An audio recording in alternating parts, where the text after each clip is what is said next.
Okay, good morning. Today is Tuesday, February 25th.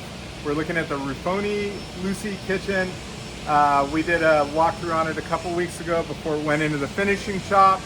And since we are actually getting this packed up and ready to deliver tomorrow, figured we'd do one more look at it. So look at the paint. Robert, if you want to kind of scan on it, I think it just turned out absolutely perfect.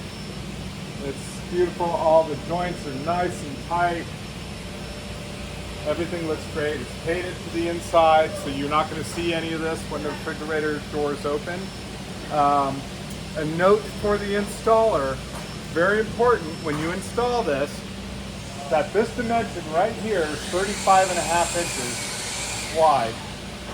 It has to be 35.5 inches at the bottom, otherwise your refrigerator is not going to fit. So this is like the benchmark. This has to be extremely straight, plumb, square, 35.5 inches at the top, 35.5 at the bottom. Sometimes the refrigerators go in and the hardwood floor guys come in and they bump it, and you don't even know it until you go to put that refrigerator in. So it might not hurt once you have it set, even just wedge a piece of wood in so that when the hardwood floor guys come, they don't bump it out of the way, or a note or something like that. Doesn't happen that often, but when it does, it's a nightmare. So I just thought I'd mention that. 83 3/4 inches from this edge right here to the finished floor. We are 1 inch taller, so it allows you to scribe to the finished floor. And you'll find that throughout. Anywhere where wood meets another surface, we generally extend it extra inch so that it can be scribed off. And that'll be with the toe kick skins, that will be with finished ends and paneled ends. So anyways, we already kind of walked through the whole kitchen. We got the 3 drawers, all solid dovetail maple soft close. We have the tray dividers, which are flanking the range. And then we have a fixed shelf in here, which continues all the way into that blind corner. And when we have the dishwasher, we have the dishwasher filler panel, which is pre-mitered and flexed to the sink cabinet. The sink cabinet is sized for that sink, as we showed in the previous video. And then there is a pull-out trash bin right here, and another beautiful drawer right above it. And that pretty much takes care of all the base cabinets, so I'm going to show you the uppers next. Okay, so we're looking at the upper cabinet with the glass. You're probably looking at this going, Marty, what's going on here? You've sanded the stiles. Well, when we do our final inspection, we put everything together and we check for reveals. And given that it all goes together, we weren't happy with the reveals. They were like a 1/16 too big, so we actually shaved the doors and we added a little bit to it so that we have the exact perfect reveal going all the way across. That's something, you know, that you get with custom cabinetry. We'll always go the extra mile to make sure that everything is absolutely perfect. So this is actually was all put together yesterday. The doors were adjusted, and they're going right back into the finishing shop within minutes. And they may not be dry and ready to ship tomorrow, but we'll ship the cabinet without it if that's the case, and then they can just be popped right back on. So anyways, yeah, open sections, I'm sorry, the glass sections are painted to match the exterior.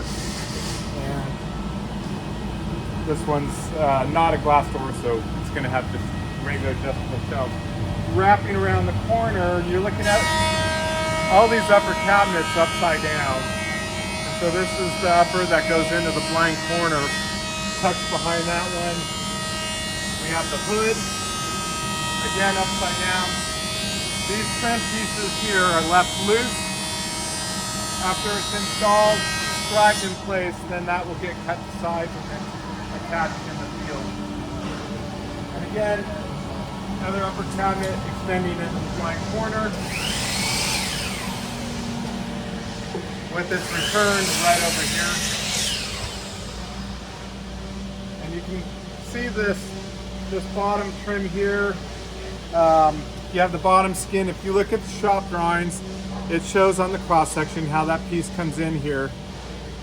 You'll see the little set screws right here. That's how you can loosen it and pop it off if anything needs to be adjusted. So that's pretty much it. I'm going to show you some miscellaneous items, and I think we'll be about a wrap. Okay, last thing is just some of the miscellaneous parts. Here's the bottom skins, I'm sorry, the toe kick skins. This groove right here snaps onto the axle feet. And like I'd mentioned before, these are actually 5 inches. They're going to get scribed down to about 4 inches, depending on how level the floor is. The top crown balance, the crown moldings in the 2-color are right over there. That will be shipping out with this. And then we have the panel right here. This piece here is what locks in for that light balance, and the screws that I was talking about that actually secure that are on the back side. So you'll find that throughout all the light balances. Bottom skin that goes underneath the cabinet. This is pre-routed right here for the light housing. And we have the other filler panel here. Floating shelves. And you'll see on the ends here, we've supplied it with the cleating for the shelves. So you mount that cleating on the wall and it can slide into it. And I think that's pretty much it. There's obviously the shelves and the shelf pins and all that. That will be part of the package. Note for the installer to make sure, always refer to the shop drawings, really study those, look at all the notes before you start installing. If you have any questions, don't ever hesitate to just stop, pick up the phone and call Ralph, and he can consult you through any of the installs questions. Also can reach out to our engineering department if needed. We just want to make sure everything goes in perfect. And I think that's it. So we'll get these cabinets out to you and have a great day. Thank you.